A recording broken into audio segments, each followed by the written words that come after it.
नहमदुहु व नुसल्ली अला रसूलिहिल करीम। अम्मा बाद फ़अऊज़ु बिल्लाहि मिनश्शैतानिर्रजीम। बिस्मिल्लाहिर्रहमानिर्रहीम। इन्ना अंज़लनाहु फ़ी लैलतिल क़द्रि व मा अदराक मा लैलतुल क़द्र।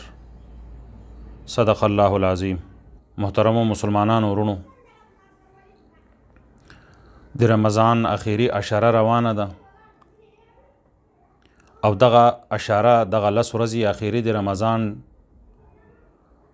دغه د نورو ورځو نه زیاتې برکتي او زیاتې د فضیلت والی دي.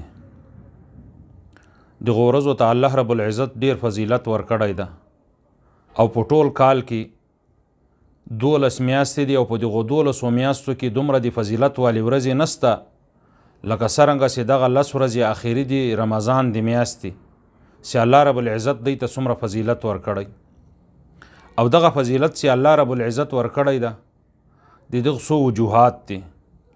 یو خو الله رب العزت دغه فضیلت له دې وجې ورکړی چې الله رب العزت په دغه لسو اخري ورځو کې لیلة القدر په دغه لسو ورځو کې الله رب العزت د قدر والا شپه مقرر کړې ده. د قدر یوه شپه ده کې په دې کې چې هغه ډیره د فضیلت والا شپه ده. الله رب العزت قرآن مجید کې فرمایي انا انزلناه في ليلة القدر وما ادراك ما ليلة القدر ليلة القدر خير من الف شهر. دغه یوه شپه در زر میاشتو نه بهتره ده. یو انسان چې په دغه یوه شپه کې عبادت وکړي نو هغه انسان چې د زر میاشتې عبادت کړی تر هغو زرو میاشتو تر عبادت نه زیات فضیلت دغه د لیلة القدر والا شپې عبادت لري. نو الله رب العزت دومره فضیلت دغه شپې ته ورکړی ده. په دغو لسو ورځو کې الله رب العزت یوه هغه شپه ګرځولې ده چې هغه لیلة القدر ده. او بیا بل خصوصیت الله رب العزت لسو ورځو ته په دې وجه ورکړی ده چې په دغو لسو ورځو کې الله رب العزت په دغه لیلة القدر کې قرآن مجید را نازل کړی ده. نو دغه په ټولو شپو کې بهترین شپه ده. الله رب العزت ډیر فضیلت ورکړی ده. په دغه میاشتې کې په دغه شپه کې چې کوم انسان عبادت وکړي چې الله رب العزت دومره د فضیلت والا ګرځولې ده نو هغه انسان هم بیا قیمتي، هغه انسان هم د فضیلت خاوند، هغه عمل چې دی په دغه شپه کې وکړي نو هغه عمل هم د فضیلت والی. بیا الله رب العزت ته هغه عمل تر ټولو عملو چې مقبول وي او الله رب العزت هغه د یوې شپې عمل دومره فضیلت ورکوي. قرآن مجید کې خپله خدای پاک فرمایي تر زرو میاشتو هم زیات فضیلت لري. نو دغه قیمتي شپې دي او دغه شپې باید مسلمان د الله رب العزت په عبادت کې تیر کی، غافله نسی دي دغه قیمتي شپو نه. دغه شپې د انسان نه په غفلت کې تیره نسی، نامراده نسی انسان د دغه شپو نه، انسان د دغه نه غافله نسی، انسان د دغه نه بېخبره نسی، انسان په دغه کې د ګناه کار ونه کی، انسان په دغه کې باید الله رب العزت راضي کړي او الله رب العزت عبادت وکړي.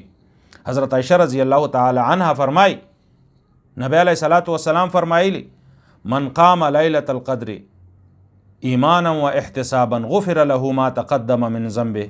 چا چې د لیلة القدر په ورځ باندې د ایمان او د ثواب په نیت باندې عبادت وکویا الله رب العزت په مخکینی ټول ګناهونه ورته معاف کړي. دغه لیلة القدر په ورځ باندې چې کوم انسان د لیلة القدر په شپه باندې کوم انسان الله رب العزت ته ولاړ د الله رب العزت عبادت کی، الله رب العزت رضا کوي، دعاګانې کی، دغه انسان ته الله رب العزت ټول ګناهونه معاف کوي. مخکینی څومره ګناهونه انسان کړي دي الله رب العزت ټول معاف کوي. دومره دی الله رب العزت مقبول ترین شپه ده چې انسان الله رب العزت ته عبادت کوي او الله رب العزت دغه نه راضي کیږي او دته ټول ګناهونه معاف کوي. او دغه لیلة القدر والا شپه کومه شپه ده؟ دغه بشپه دغه د لیلة القدر والا شپه به مسلمانان څو ور تلاش کوي. نبی علیہ الصلوۃ والسلام فرمایلی، حضرت عائشہ رضی الله تعالی عنها فرمای نبی علیہ الصلوۃ والسلام فرمایلی تحروا لیلة القدر فی الوتر من العشر الاواخر من رمضان. تاسې تلاش کوئ پسې غواړئ دغه د لیلة القدر شپه په آخري لسو ورځو کې د رمضان کې، خو لیکن هغه لسو ورځو کې تاک ورځو کې پسې غواړئ چې کومې تاک ورځې دي یعنی 20مه، 23مه، 25مه، 28مه، 29مه دغه تاک ورځې دي. نو په دغو تاک ورځو کې تاسې لیلة القدر پسې غواړئ او الله رب العزت دغه لیلة القدر په دغو تاکو ورځو کې ګرځولې ده چې په دغو تاکو ورځو کې الله رب العزت دې ته وجود ورکړی د چې په دغو تاکو ورځو کې دا واقع کیږي، کله په 21 کې، کله په 23 کې راسي، کله 25 کله 29 باندې راسي، کله په 29 باندې راسي. نو نبی علیه السلام فرمایلی دي چې تاسو تلاش د لیلة القدر کوي، یعنی لیلة القدر شپه کې چې کوم انسان عبادت کول غواړي نو هغه د په آخري 10 ورځو تاک ورځو کې د عبادت وکړي، نو دا داسې د لکه لیلة القدر سې پیدا کړله. نو دغه د غفلت والی شپې نه دي، دغه د الله رب العزت د رضا کولو والی شپې دي. حضرت عائشہ رضی الله تعالی عنها نبی علیه الصلاۃ والسلام ته فرمایي یا رسول الله که چیرې ما دغه لیلة القدر شپه پیدا کړله ومې لیدله بیا زه څه وکړم، کومه دعا وغواړم؟ نبی علیه الصلاۃ والسلام ورته فرمایلی دي ته دغه دعا غواړه، اللهم انک عفو تحب العفو فاعف عني، د خپل ګناهو مغفرت دی الله رب العزت نه غواړه. دا حضرت عائشہ رضی الله تعالی عنها ته نبی علیه الصلاۃ والسلام دغه دعا وروښولله چې خدای پاکه ما ته عفو وکړي، د تا نه ما سوا بل څوک د مغفرت وال ذات نسته، خدای پاکه ته بخښونکی ذات یې، ما ته خپل ګناهونه معاف کړه.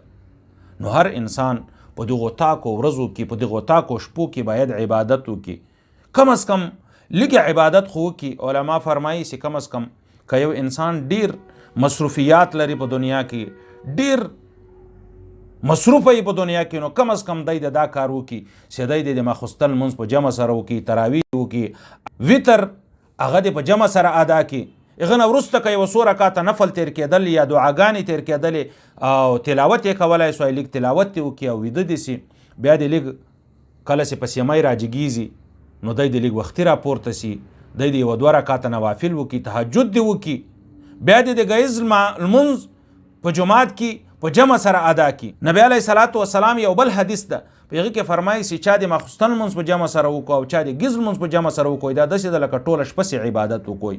نو کوم انسان چې د لیلة القدر په شپه باندې د ماخوستن لمونځ په جمع سره وکړو او د ګهیځ لمونځ په جمع سره وکړو، دا داسې ده لکه لیلة القدر کې چې ټوله شپه د عبادت کړی.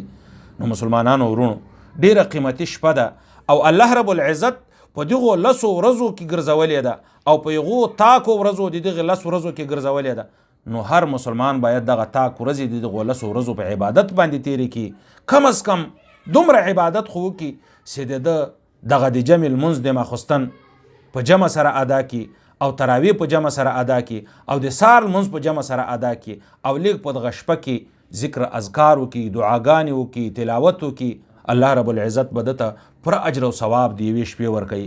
الله رب العزت دې موږ او تاسې ټولو مسلمانانو ته د لیلة القدر د شپې قدر نصیب کړي او الله رب العزت دې موږ او تاسې ټولو مسلمانانو ته په دې شپه کې د عبادت کولو توفیق راکړي او الله رب العزت دې موږ او تاسې ټولې دعاګانې قبول کړي. الله رب العزت دې موږ او تاسې ټول معصیتونه ګناهونه الله رب العزت موږ او تاسې ته معاف کړي. وما علینا الا البلاغ.